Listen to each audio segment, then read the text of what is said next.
Hi, everyone. Welcome to our webinar on transforming employee engagement. My name is Leah Olsen. I am the Human Resources Specialist at iTacit. In my role, I am responsible to keep our employees happy and motivated and engaged at work. I also recruit the top talent and look for people to join our team who align with our culture and fit in well with our team. Hi, everybody. My name is Brian Thompson. I also work for iTacit as an implementation specialist. So in my role, I work with the company itself, getting them set up, listening to their needs, requirements, and making sure that I listen to what they're experiencing and how we can fix that. So full disclosure, this is Brian and I's first webinar. It's also our first live event, so bear with us. Hopefully you learned something today, and at the very least, you're probably going to get a few laughs from us. So this webinar is the first of a 4-part series for mid to large organizations. So keep an eye on LinkedIn for the next 3 webinars if you like what you see today. So today we're going to go through what employee engagement is exactly, how you can prioritize high impact initiatives, and future forward engagement for the next generation of workers. At the end of the webinar, there will be a Q&A session. If you have questions along the way, just drop them in the Q&A. You don't need to wait till the end. We have someone taking notes and we'll send them to us when we're finished. Perfect. So as Leah said, we're going to talk about a few different things, but I think I'll start it off by asking Leah one of the big questions. So what is employee engagement to you? That is a big one. So in a nutshell, I think employee engagement is how emotionally invested an employee is in the organization that they work for, how connected they feel to their coworkers, and how dedicated they are to the work that they're doing. So I think in the past, employee engagement started to veer more towards like parties and gifts and things like that. And over the past few months, organizations are starting to realize that it's more than that. It's more about fulfillment and why the employee is excited about their job. And I think organizations are also realizing the correlation between engagement and productivity and retention. You know, you need to engage your employees to keep them. And it's shown that employees who aren't engaged are more likely to leave an organization. I would agree. An employee has to feel like what they are doing is valued, where they're at, they're getting something out of it. And it could be you like to go just to see your teammates, or you are going to a company that values what you're doing, so you respect that. Or it is those parties.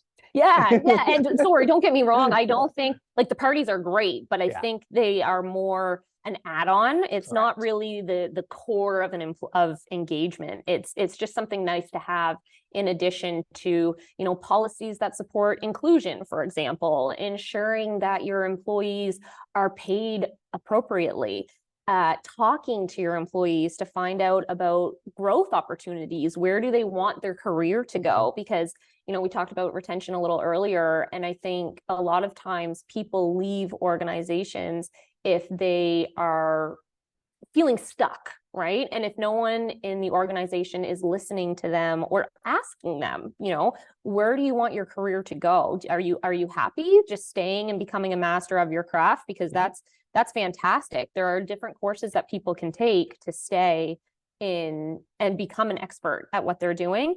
But maybe someone wants more of a leadership role. Maybe someone wants the opportunity to try out something completely different within the organization because they're seeing what their coworkers are doing. And maybe they want a chance to try it out, but also have the security to go back to what they've been doing because they don't necessarily not like it. They just want to try something different, right? And we need to figure that out.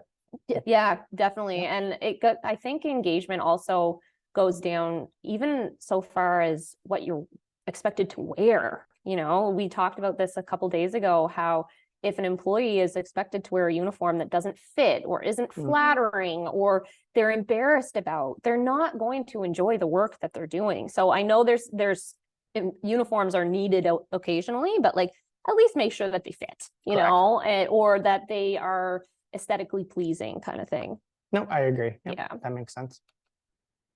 So this is a chart that our team pulled from Gallup, and it shows 1 in 5 employees are engaged. So I was really surprised by this chart because I feel as though there's such a spotlight on employee engagement. You're constantly seeing blog posts and social posts and things about the importance of it. And it's great to see that it's a positive trend, but I expected, you know, the past 2 years for it to be spiking upwards. So A bigger number. right, if people are, you know, focusing on engagement so much more and putting money into engagement and focusing and energy on it, why isn't there a steeper curve on this? And I think it maybe comes down to the strategies that they're doing, or maybe there is no strategy. Correct.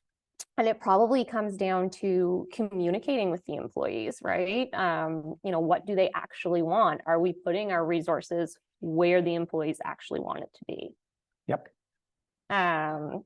So I have a question for you now. Okay. So you work with large organizations that have dispersed workforces. So those organizations, it's difficult to keep the employees engaged, right? If you're not seeing them every day. What strategies have you seen them implement that's successful? That is a good question. And I think it's going to depend on the company itself too. You have to know what strategy will work for you. Not everyone is going to work for each other. It depends on the employees you have, the leadership you have, what type of company you are. But some of the things that we have seen work with a lot of these bigger companies, it could just be taking an employee survey. Mm-hmm. Taking a survey allows the employee to feel like they are providing the employer with their insight. Mm-hmm. They are capturing how somebody does feel about the company, how the employee wants to proceed. So as you had mentioned, do I want to move up in leadership? Am I good doing what I want, like where I'm at? Mm-hmm. And just keeping it that way. Or like getting the perspective so that the company then knows what they should be doing. Yeah, I mean, our team knows I love a good survey. And I also really love an anonymous survey. Correct. And, you know, I want people to feel confident in expressing how they feel, but sometimes it's scary to have your name associated with that, whether it be good or bad, right? Like maybe there's something that the team did once and then never did it again, but some people really, really enjoyed it, but they don't want to be the only person who said that they enjoyed it, right? So I think the anonymous factor of surveys is so important. And I think that goes back also to what we just said, the 1 in 5 being engaged. Like if you don't know what people want, you can't do what they want. Correct. And an anonymous survey, you're going to get more of that honest feedback. Yeah. Yeah. Another thing that is great within companies is promoting within. Taking the employees that you already have, taking a chance that you can get them to do something new, challenging them. Maybe they're stepping out of their box and they're going to try something new, and you're going to take that chance on them too. But it's going to help feel like they're being valued, that what they do on a day-to-day is appreciative.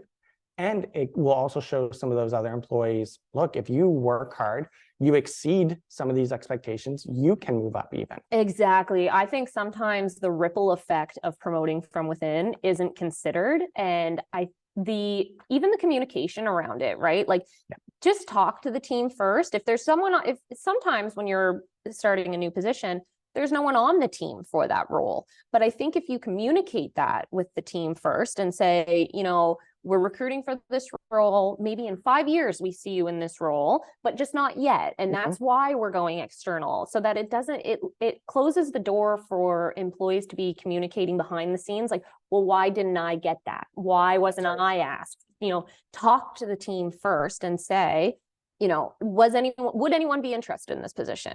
And then look at them first. And then if they genuinely are not a good fit for that position, you now know that they're interested in it, and you can help coach them towards that.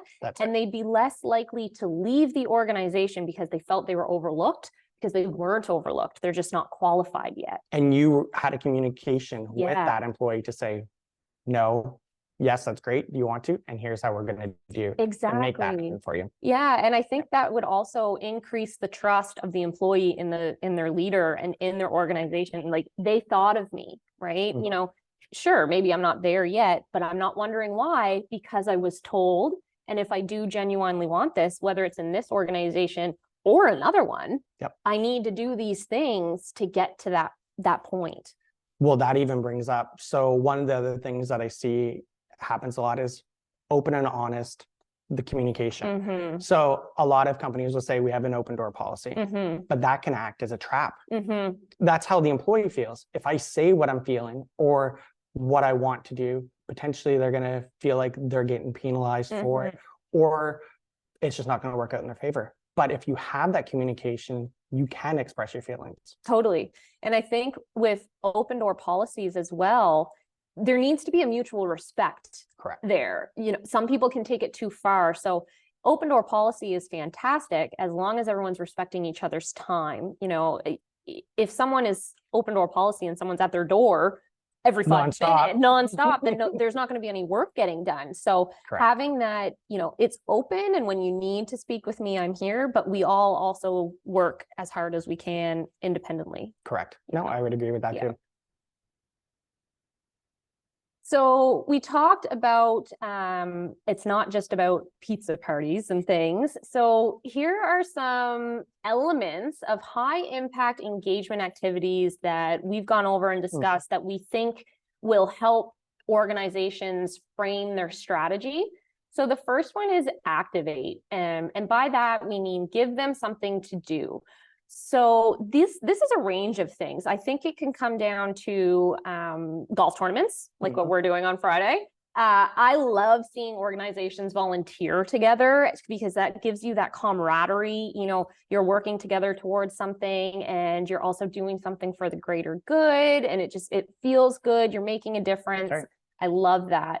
Give them something to do. Another example would be training, like we just talked about. You know, like, it's not just activities, there's more to it. Connect, show you care about their success. Like you said, open door policy, surveys, reviews, 360 reviews are so important. If an organization isn't doing a review, then they need to start, in my opinion. Like, it gives both parties that insight. Exactly. Information feedback is power, and you need to have a way to do that. Surveys, reviews, communication, support.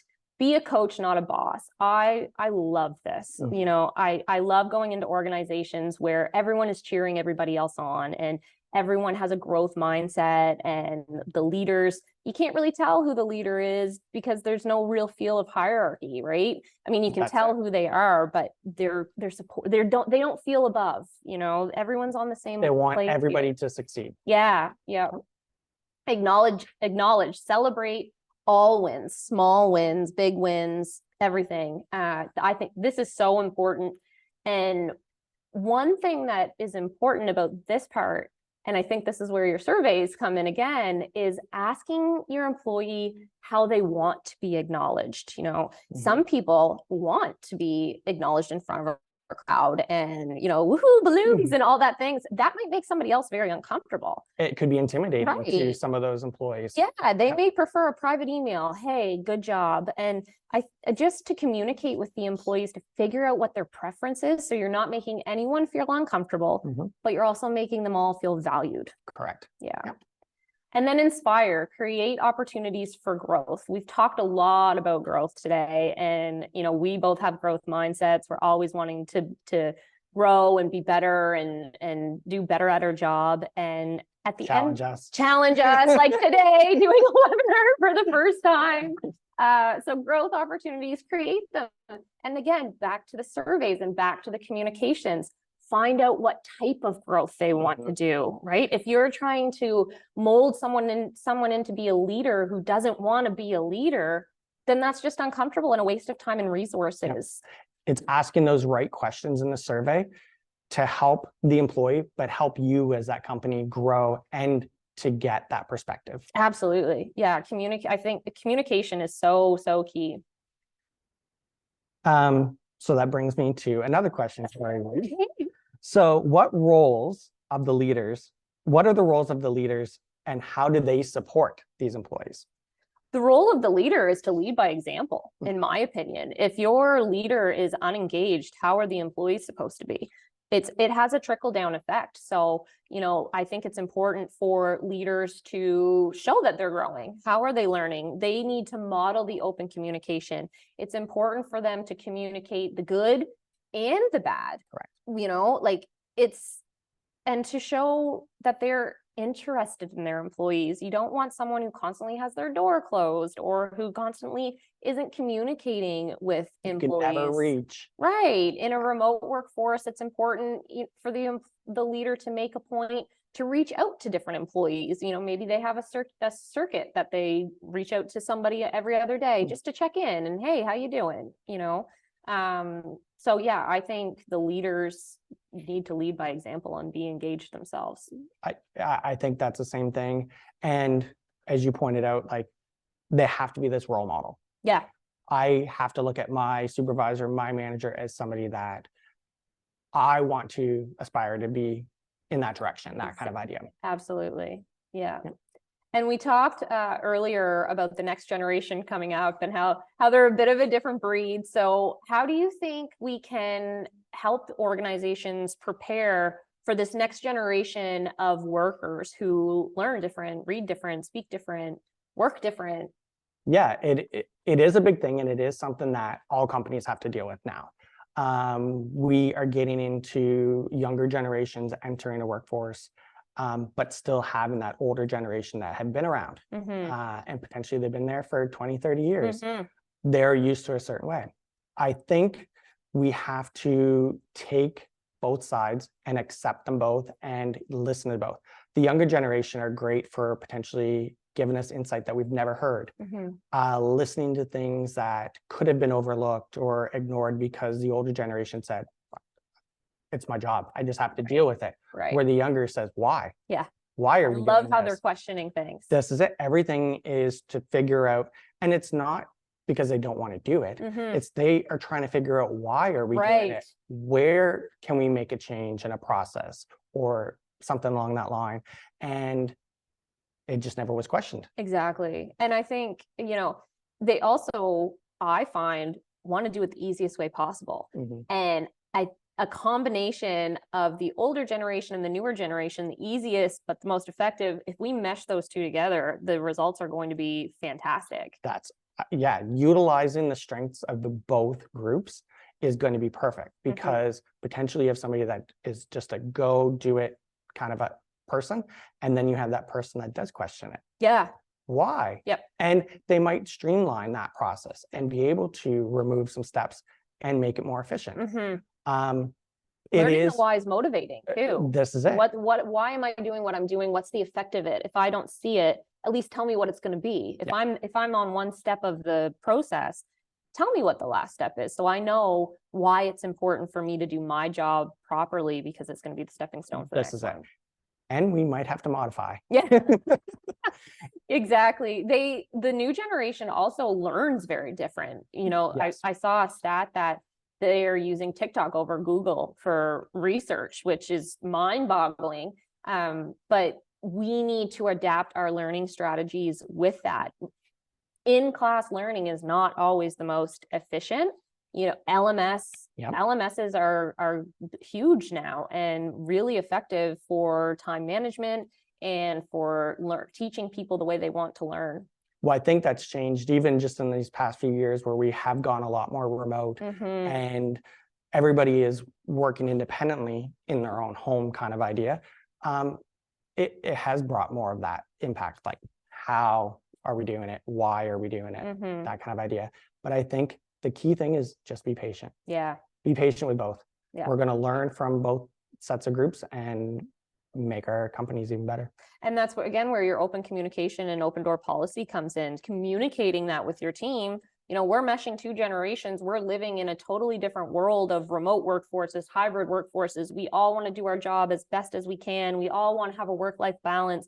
Let's talk about it, right? Let's let's talk to each other. If you have an idea, bring it forward. And as a leader, it's your responsibility to consider those ideas, not just to keep them in a suggestion box that's collecting dust. And it doesn't stop with you. In a company that does have that communication, it would be brought higher and higher up. Yeah, totally. Exactly. Strategies that work. So we've been kind of talking about these throughout the whole thing. I think the main ones would be the open communication, using the surveys, creating activities that employees can do together.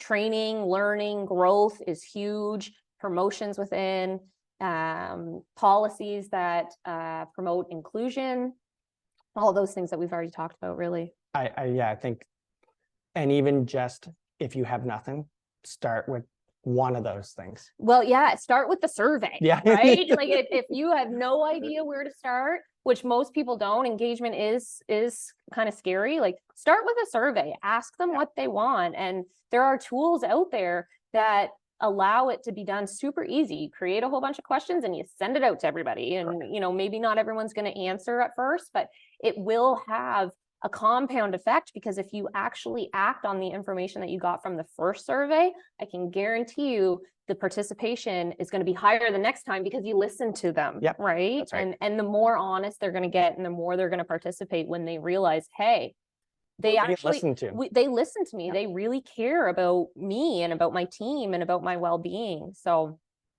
when in doubt, start with a survey.